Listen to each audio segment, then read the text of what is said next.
is the No More Wasted Days podcast, and we're your hosts, Sarah Kaufman Bradstreet and Heather PG. Grab your favorite NA drink and listen as we share vulnerable stories so you never feel alone on your alcohol-free journey.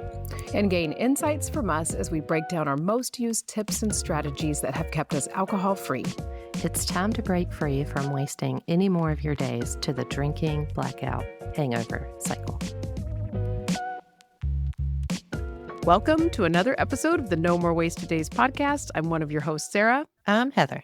And we are going to be talking about 5 small daily habits you can do to support your alcohol-free journey. And this is something we do with the Day Makers. So I'm really excited to bring it to all of our podcast listeners. But before we do that, Heather, tell us a little bit about what's been going on in your area. Well, Hurricane Helene showed up in Western North Carolina and other parts of South Carolina, Tennessee, in the Southeast, far more than we anticipated. We were expecting a hurricane and a tropical storm. I personally was not expecting to be, without power, internet, cell service. And I am very lucky and very blessed to still have a home, and my family and friends are safe. However, my beloved city of Asheville, and if you've listened long enough and you've followed me on any social media, you may know that I lived in Asheville for over a decade, and it's where my daughter was born.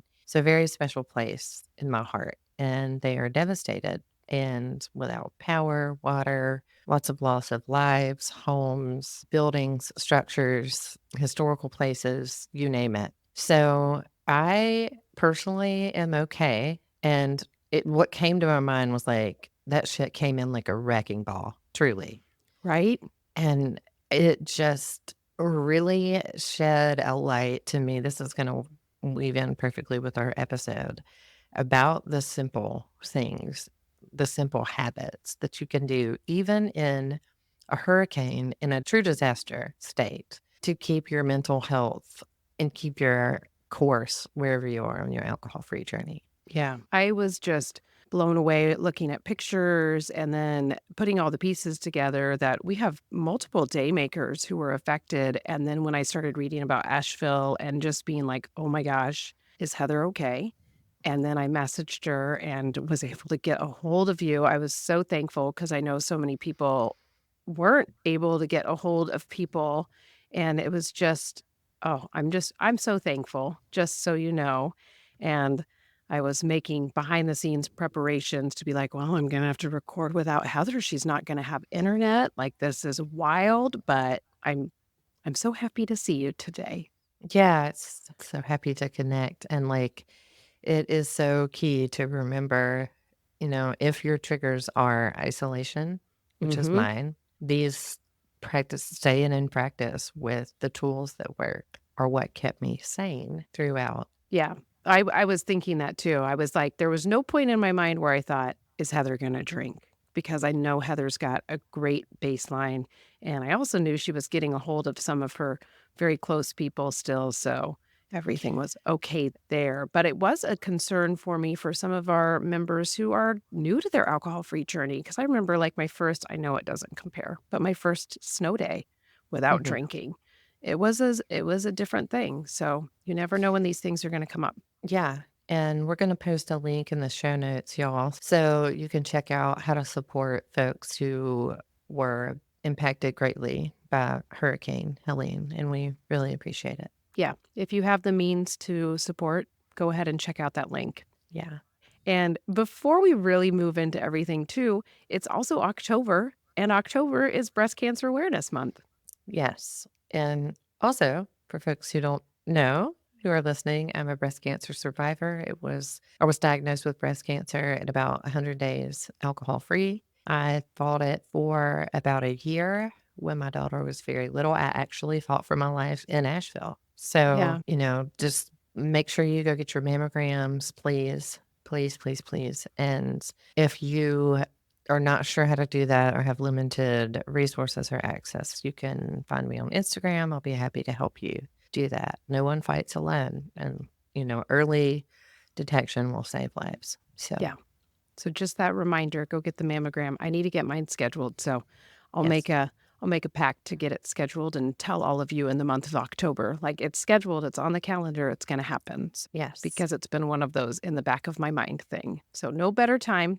It's not about wearing pink, everybody. It's about doing the things to get out there and really take care of yourself. And Yes. Absolutely. are we ready to dive in? I'm so ready. I'm so excited about this topic. Yeah, and I was gonna say, Heather said she was just talking to a client about this topic, and like I said before we started, these are 5 things that I set the day makers up with in a daily habit tracker. They're kind of what I call the baseline activities. Do these things after you've gotten really good at being alcohol-free. Like, alcohol-free has become second nature, then you can start adding in these things. Now, I added in a few of these things very early in my journey. How about you, Heather? Did you do some of these early on, or was your main focus alcohol-free at first? My main focus was alcohol free, and I started implementing some of these as a way to stay that way each Yeah. day. Yes, and that is what all of these activities are. Each one on its own really doesn't take a lot of time, but I do feel like sometimes when people try to go all in with like, "Oh, I'm gonna do sober October. I'm also gonna do these 5 daily habits that they talked about on the podcast," then it can become overwhelming. So what I want you to do is if you're brand new to your alcohol-free journey, pick one of these things to start doing, okay? That's it, and stay alcohol free. That's always daily habit number 1 on our habit tracker on the day makers, but these are going beyond that. So I'm going to get into the habits, and this is going to be cool because Heather and I can really just talk about it. With each habit, I am going to tell you why it's important, but then we're going to tell you how to implement it. And what I love about having a co host is Heather can tell me how she does it. I can tell you how I do it. And you guys can decide how you're going to do it because everybody's different. So let's dive in. All right. Number 1, and these are in no particular order, just so you know, I actually jumbled them up because I had one of them first that I was like, "Oh my gosh, you always make that one first." Start with something different. So, no particular order here. Number 1 is practicing daily gratitudes. And the first thing I'm going to tell you is why it's important. It rewires your brain. Gratitude literally changes the brain. There have been studies done, and I will link those in the show notes if you want to go look more into this. But there have been studies done that show that regularly practicing gratitude can increase dopamine and serotonin levels, which are the feel good chemicals in your brain. And over time, this rewiring helps you feel more content, satisfied, and fulfilled without needing alcohol as an emotional crutch. So, for me, this was one that I started doing right at the beginning of my journey. And one of the huge things it did for me was shift me from a mindset of deprivation to a mindset of abundance. And what that means is I went from looking at all the like, oh, quitting drinking is so hard. Oh, I'm going to be so bored. Everybody's going to think I'm a freak because I'm not drinking. I went from that being my focus to seeing waking up without a hangover is amazing. Oh my gosh, my brain is working more clearly and I have more energy. I started seeing all of those things because I was writing them down as daily gratitudes. Did you in the beginning write down things that were more alcohol free focused on your daily gratitudes? Absolutely. It was hard at the beginning, Yeah. and I was somewhat bitter about it, to be honest. I was like, everybody says this works, and I'm grateful for my daughter and, like the bare minimum of gratitude. Yeah. And I then started being like, oh my gosh, I'm so grateful that I feel somewhat hydrated and I feel less bloat. And I'm just so grateful that I'm like past the early days and stepped into a different phase of gratitude along the first 30 days for sure. Yeah. I was going to say, I know too with the daily gratitudes so many times, even still on my journey, I'll go, this is so dumb.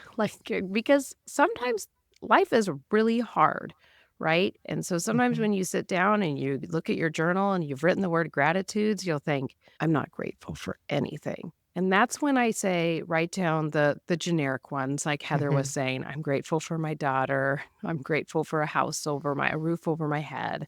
Like, Yeah. write down those things, and a lot of times you start writing those down, and then the more detailed ones come up. So I was gonna talk a little bit about how to implement this. And I apologize, you guys, if there is background noise. I'm recording this in my yurt. Our ducks are obsessed with like searching for bugs under our yurt right now. And right now, my dog is pacing around trying to like track where the ducks are. So I'm trying to keep all the animals quiet, but just so you know. No, I'm not in a studio. But when we practice our daily gratitudes, there's a few things that can make it easier. The number one thing I always tell people is be specific. Don't, I know I just said if you can't think of anything, write down the really generic things. That's a great way to get your brain going. But if you write down every single day, I'm grateful for my health, I'm grateful for my kids, you'll run out of things really fast. So instead, start being what I call a gratitude detective throughout the day and look for things to be grateful for. And then say, oh, I'm going to write that down in my gratitude journal tomorrow. That is literally what I did when I was first starting my journal. And I was like, oh my gosh, I'd be out on recess duty as a teacher and I'd see like in a hawk fly over. And I'd say, Mhm. oh, I'm going to write that down in my journal. Like nature came and visited me while I was at my job. Great journal thing. So just be aware. Do you have any tips for making daily gratitudes an easier process for people? Do. Number 1, I do this with a client. Like, she will text me what she's grateful for, and I will text her what I am grateful for. And that was arranged for their accountability. That's what they felt like they would work for them. And one thing that I have found helpful is, say I'm sitting on the porch having my coffee in the morning, I'll lean on the 5 senses. I'm grateful for the birds chirping. I'm grateful for a Carolina blue sky. Like leaning on your 5 senses, A, you're grounding yourself, and B, you're seeing, hearing. Like sometimes I will write, like, I'm thankful for my cozy blanket or gown or dress or what have you. So that is a way to, if you have a gratitude buddy, that is a way to start getting into accountability or accountability. And if you're like, I can't think of anything, well, like kind of Sarah, what Sarah was saying, she saw the hawk. What do you see? What do you hear? What do you feel? That's a tip that I have. I love that tip because I do feel like sometimes I'm sitting down and I do my gratitudes first thing in the morning. And I feel like it's a way to make my brain get into that mindset of looking for things to be grateful for right away. And then as things are thrown at me throughout the day, but I love the tip to go through the senses because you will quickly find those things. Yeah. And you could also do like 2 things you're grateful for and 1 thing you're looking forward to, Oh, so yeah. that you have set yourself up for the day to look forward to a type of reward Yeah. or something just to get you like out of, okay, I have the witching hour at 4:30. Okay. Well, you're looking forward to having a manicure this Yeah. evening or, you know, I like that tip too. Thank you for those because I feel like sometimes gratitudes are so simple, but can be so overwhelming to people. But one thing I hear from a lot of people that I look at as, oh, this person is successful, they practice daily gratitudes. So mhm. if it works for a lot of people, it will work for you too. So definitely incorporate that one in. So, number 2 on our list is hydrate yourself. I'm Yes. thinking of like the treat yourself. Hydrate Yes. yourself, people. It's just a complicated houseplant. That's all. Yes. Heather will say that to me so much because you guys, I'm really bad at drinking water. I used to be so good at it. And it used to kind of be built into my schedule. And now my schedule is a little more all over the place. And that has definitely made it more of a struggle for me, which is something I'm going to talk about when I talk about how to implement it. But first, let's just talk about why is it important. It's super important early on in your journey because it's going to restore your body's balance, it's restoring your electrolytes, it supports detoxification, and it will reduce withdrawal symptoms. So, in those early days, drink your water for sure. But even over time, it's going to improve mood and cognitive function. And when your mood is being improved by water, it is easier to take on your day to day stressors. So, drinking water and staying hydrated can improve the brain function by supporting better concentration, mental clarity, and emotional regulation. And the last thing it does, and I really do notice this when I'm on my drinking water, is it aids in restoring sleep patterns. So I know for me, when I'm really drinking all the water that I think I should drink in a day, and we'll talk about that too. I notice that I just sleep better, and it's something that people complain about when they're early on in their alcohol-free journey. So if sleep is something you're worried about, drink the water. So this is like truly one of my favorite topics. And I drink a ton of water a day. I would say probably 100 ounces a day. And that may seem like a whole lot if you're just putting water on the table, so to speak, but you will see such benefit. Like if you are tired, say you hit the 2 p.m. crash, like drink 8 ounces of water and your brain, the concentration does improve. Your brain kind of wakes up. Yeah, And if you're like me, at first was like, I don't like water. I don't think it tastes good. me But you either. you can add lemon, you can add, like, flavor packets. They have a buku of options in that aisle in the grocery store, all of varying cost ranges. You can add these electrolyte drops, Mhm. liquid IV for some flavor. There are so many options to kinda, like, kickstart you into it if you're just like, "I'm not gonna drink tepid water, it's gross." Well, the good news is there are a ton of flavors, and they make some that are, like, quote, unquote, "more healthy," right? For folks who are like, "Well, I'm not into the red dye," the dyes or Mhm. whatnot. There are other alternatives, like lemon juice or, cucumber water. Yeah. There are tons of ways to make this more tasty, and for me, I was ambivalent about it. I think I was ambivalent about everything because I was just such in a negative headspace. But wait, when I started seeing how much better I felt and like my skin, it helps your skin so much. And it helps the dark circles under your eyes. Like I have seen it in myself and other people. I had a family member staying with me recently, and I watched over like 7 days of me handing her the water and putting all the things in it. I truly watched in 7 days, like, the dark circles go away, the skin look younger, more hydrated, she had more energy. So, I Yeah. clearly am really passionate about this topic because I just talked about it for a very long time. You'll often hear me say, "If nothing, I'm hydrated." It really works, and it's so simple. It is so simple. And one thing I do for myself is I schedule it in where, like, first thing in the morning, before I can have my beloved pre-workout that I love so much in the morning, is I make myself chug my water bottle that I shake up my pre-workout in. It's 24 ounces. I fill it up with water, and I chug it.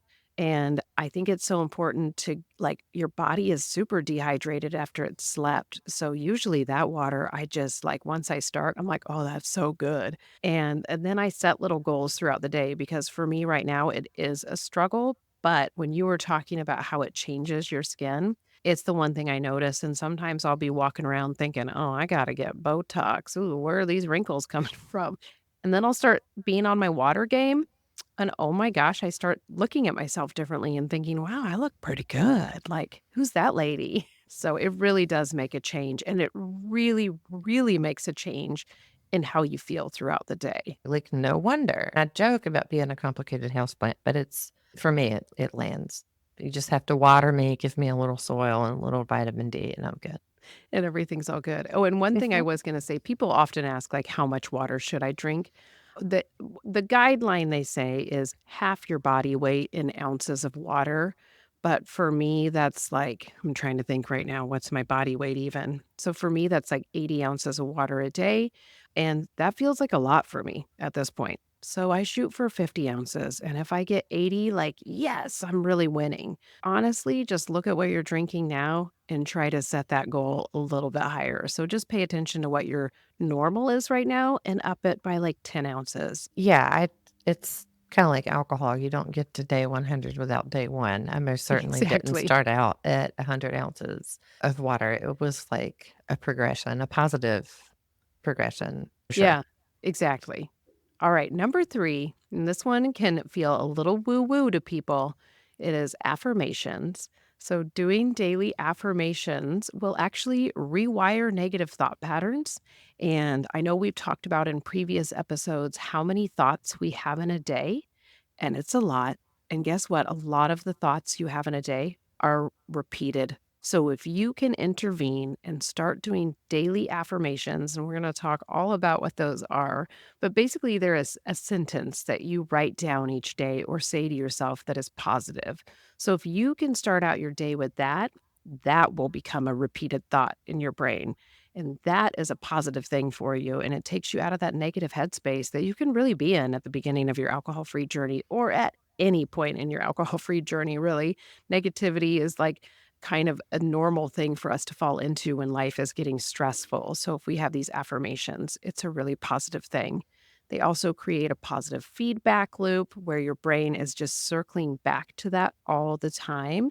And you start to believe these beliefs. I always tell people all of our thoughts, they're the truth that we've created for ourselves, but sometimes they're not true. Sometimes we have thoughts about ourselves that no one else would ever think about us, but they are just this negative repetition that we've created in our brain. So intervene with some positive affirmations, and you're going to start noticing that your self esteem goes up and it makes it easier to take on your alcohol free journey. When I was brand new to my journey, one that I wrote down each day was I do not drink. I've learned about affirmations since then, and you're not supposed to have the word not in them. It's a negative word. So, some other ones that you might want to do instead are I'm strong enough to stay sober today. You can write that down every single day. Or I deserve a healthy and fulfilling life without alcohol. One of mine that's a constant and has really become a repetitive thought for me is there's an endless stream of abundance flowing to me, and I am worthy of receiving it. And at first, when I would write it down, I was like, this is really cheesy. This is really out there. I've written it down all the time. And I swear, guys, I will find like a dollar bill at the state park when I'm out walking the dog. And I always pick it up, look at my husband. I'm like, there's an endless stream of abundance flowing to me, and I'm worthy of receiving it. Yeah. So, how do you do like, when I first said on the 30-day alcohol-free challenge to you, like, "We're gonna do some daily affirmations," were you like, "This lady's wackadoo," or were you like, "Alright, we're gonna try it out?" I had been doing it, honestly, probably since my dad passed away, and I did not know I was doing it Oh, on some level, and it was in terms of money, and I would tell myself, like, "I am money, and money comes to me." And I didn't know I was doing an affirmation. I just had made a decision, a choice to no longer worry about money. And that's a story for another day, but all that was all mired together. So I did not realize I was doing it. And then when you were talking about it, I was like, I love this. And at the very beginning, like you, I still have the journal I wrote this in, like, I do not drink. mhm. And now, like, you can get affirmation cards. There are apps. I have the I Am app, and you can, like, custom make them for, like, a stressful situation, like parenting, for example, Mhm. and they make them for you, and you can just, like, use those.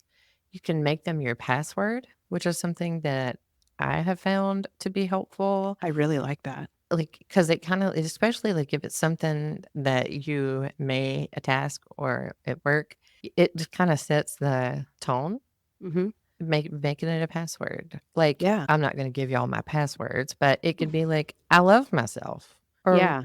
or what have you, and my current one, which is also not my password, y'all, She's is not giving you her passwords. the one I say to myself every single day, multiple times a day, is, "I'm Heather Pennell, and everything works out for me." You said that one the other day in the Daymakers, and I love it so Mhm. much. And it's so easy. And like I'm looking at the one above me in my office. A way opens before me. All obstacles are released. I bring forth all that has meaning and purpose in my life. And I have them up intentionally so that I can see them. So it's a really easy way to a negative situation, and it does sound cheesy. When you're in a Mhm. particular headspace, I get it. I've been at oh my gosh, have I been in that headspace where I'm like, F gratitude, F Right. affirmations, F this water. I just wanna sit and be mad. That is also very valid. Yeah, we're allowed to feel the feelings. It's one of the things we can do to process. And I look at these things all as the daily activities you can do to bring you to a good baseline. So sometimes they're just not the things you do. Sometimes you are having a really hard life moment and you just have to say, okay, this isn't the time for that. Oh my God, now my dog is drinking. I gave See, Ryan I gave Ryan the house today because it's warm, and I was like, "I always get warm when I'm recording, so I'll do the yurt." And I'm like, "What the heck?" Yeah, but your see, Lily dog is is hydrating. she's hydrating. She's doing the things. See? Exactly, she's taking care that is one thing, I always watch animals, I'm like, they naturally take care of themselves, and we naturally resist. So it's an interesting thing to just observe as you go through your It day-to-day it life. really is. But Heather My oh, goal is to be as unbothered as my cat. no doubt. Cats for sure. Mhm. They are like a whole different beast. And Heather gave some great ways to implement your affirmations with cards and putting them on like pieces of paper you'll see around the house. One thing I do write mine down every day when I'm really in the practice. It's part of my journaling each morning when I start the day. I just sit down, write out my affirmations. And if one of them's not feeling right, I investigate that a little bit. If I'm writing it down and going, I don't know about this one anymore, I investigate that and I think, do I need this affirmation anymore or should I change it? So that's totally okay to do. The one thing I want to tell you is be consistent with when and how you do it.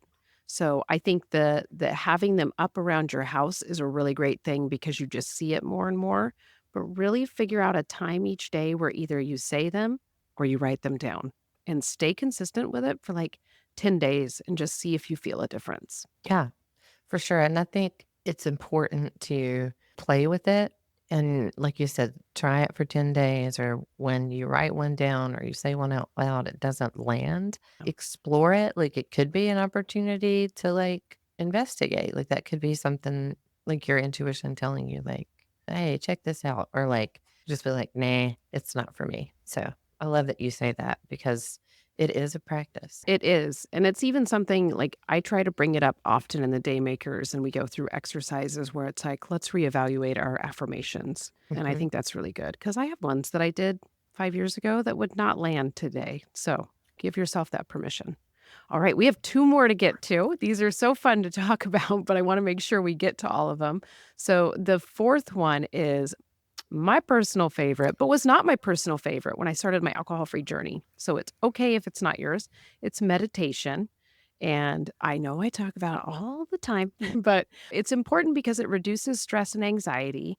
And when you quit drinking, you can often experience stress and anxiety. We talked about this in our pause episode with post-acute withdrawal syndrome, that stress and anxiety may hang on for a little while. So this is a great coping mechanism for you.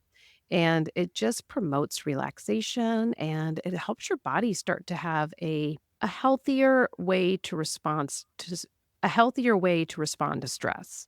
It's going to improve your emotional regulation. And the one thing it does for me that I love so much is it enhances mindfulness and self awareness. A lot of people say, well, I can't just sit and not think about anything. It's not about that. It's sitting and observing your thoughts.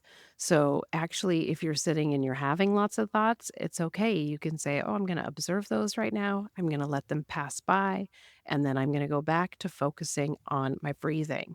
So, I want you to know there's no right or wrong way to do it, but we have some great tips on how you can implement it into your life. I know that meditation has not been part of your daily habits right now because you've been very back to baseline.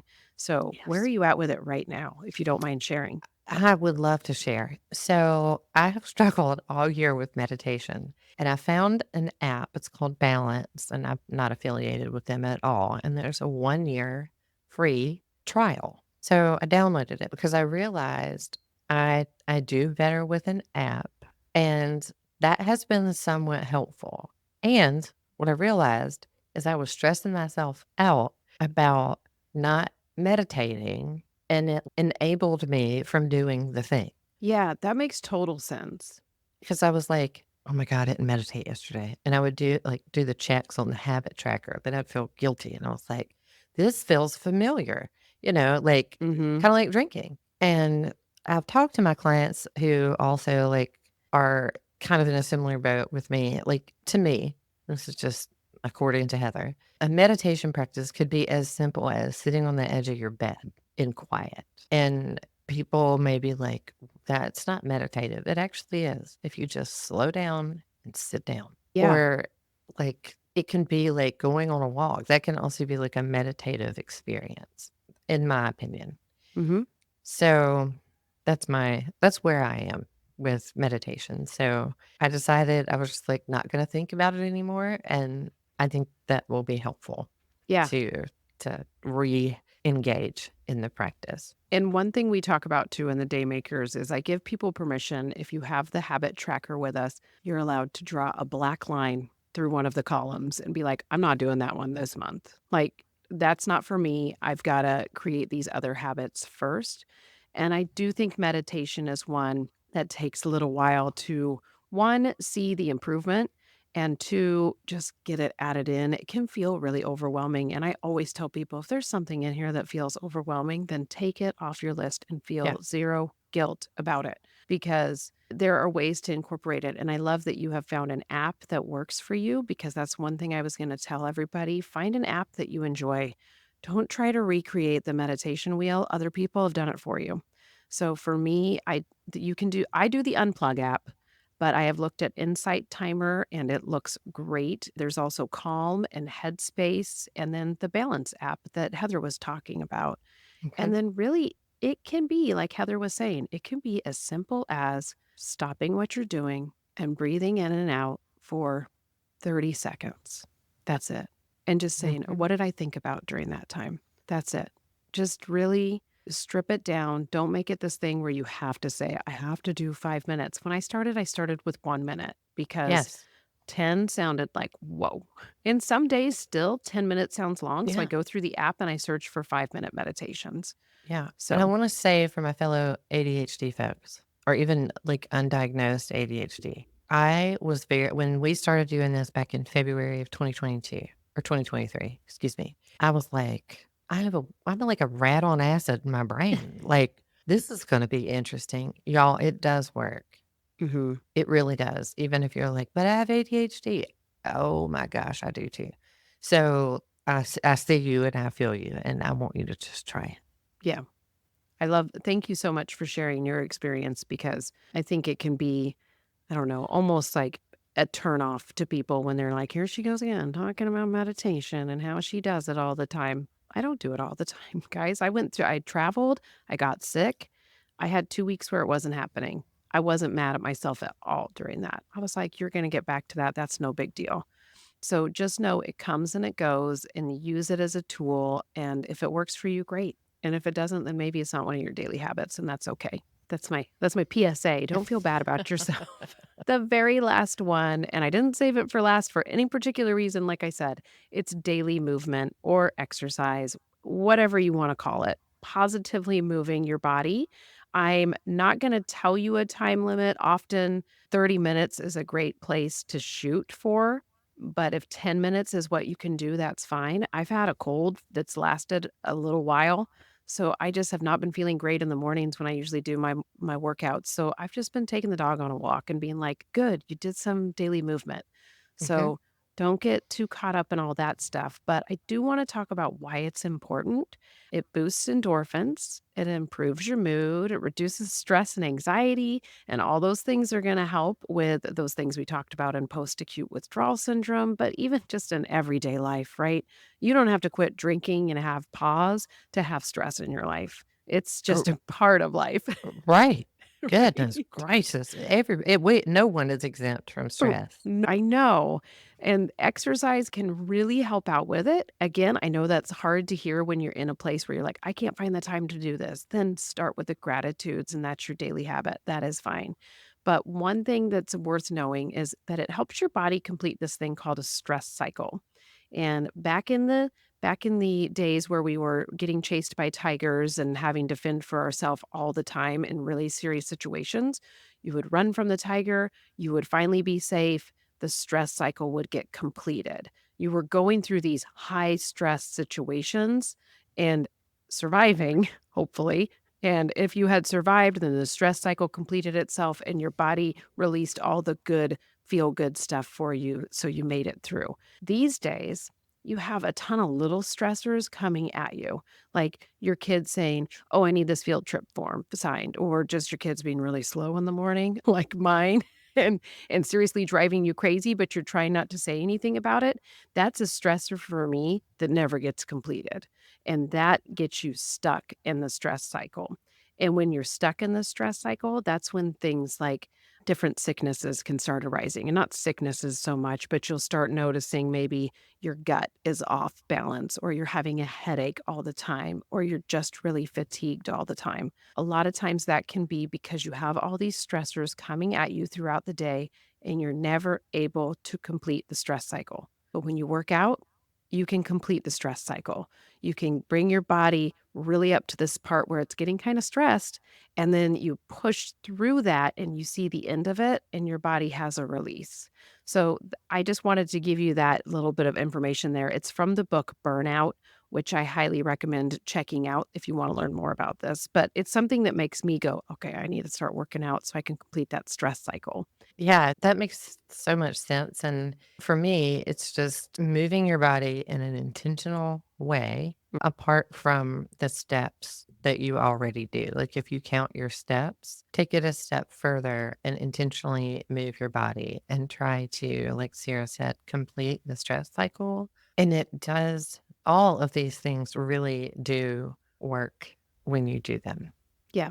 Yeah, and I again, I don't want you to overthink it. I think people can get really turned off by exercise. Sometimes I'll do reels on, like, ways to get dopamine, and people are always like, "I was really hoping you weren't gonna say exercise." And then you Right. did. You Well, know, like, you can put on your favorite playlist and yes. dance Yes. or go, like, pull up something on YouTube and do some yoga with Adrienne, Mhm. for beginners, or if you have a bad back, like, she's got one for just about every thing that we could use Yeah. as an excuse. And, like, have a dance party. If you have kids, like I do, mine's 4, practice who can run the fastest. It doesn't have to be this structured thing that turns people like me off, It can be intentional and fun. I promise. It really, really can. And if you are looking for something that is more intense, more of a workout, then go check out the workout apps out there. Peloton has one, Beachbody, which is now called Body, has one, Les Mills. And I don't, oh, the Daily Burn is another one. And then probably when you start looking up those, you're going to be bombarded with other ads for other workout apps. So you can find the one that really, really speaks to you. So if that's Yeah, something you're looking for. And otherwise, join a gym. I know that can be super overwhelming though, but sign up for a class. Then you're putting some skin in the game with paying that enrollment fee, and it'll make it mhm. more likely for you to go. And maybe you'll connect with some people. Absolutely. And I just want to say we are reading a book in the Daymakers, and I just downloaded it yesterday. So I like to pair things together. It's just how my brain works. So I intend on listening to the book while walking on the treadmill, looking out. It's got a big window and just looking out over like the nature. So it's like a win-win. A win-win-win because it's also a humorous book about quitting drinking. So you're going to be See? laughing too. There you go. Even better, like, even more incentive. So, kinda if you're thinking kinda like me, like, "I don't wanna do it," that's a tip on how to gamify, Sarah would say, or, as I say, enhance the experience. Yeah. And the last thing I was going to tell all of you, now you have these 5 daily habits. A good thing to do is to make a tracker sheet of some sort and just put on there, like, you're going to be alcohol free. That's your first habit. You're always tracking, and pick one of these. Okay. I know it's really tempting to be like, I'm going to do all of them, especially if you're like me, and say, Mhm. okay, I'm going to track in the month of October all the days I'm alcohol free and all the days that I practice daily gratitudes. And all this is doing is just giving you data to say, look, I did it. Check me out. And once you've got those two, then start adding in the affirmations, then add in the exercise. So pick one that really speaks to you. Make it a habit for yourself. And a habit is something that you do without even thinking about it. So, how cool would it be if just all these things just naturally happen for you each day, like brushing your teeth?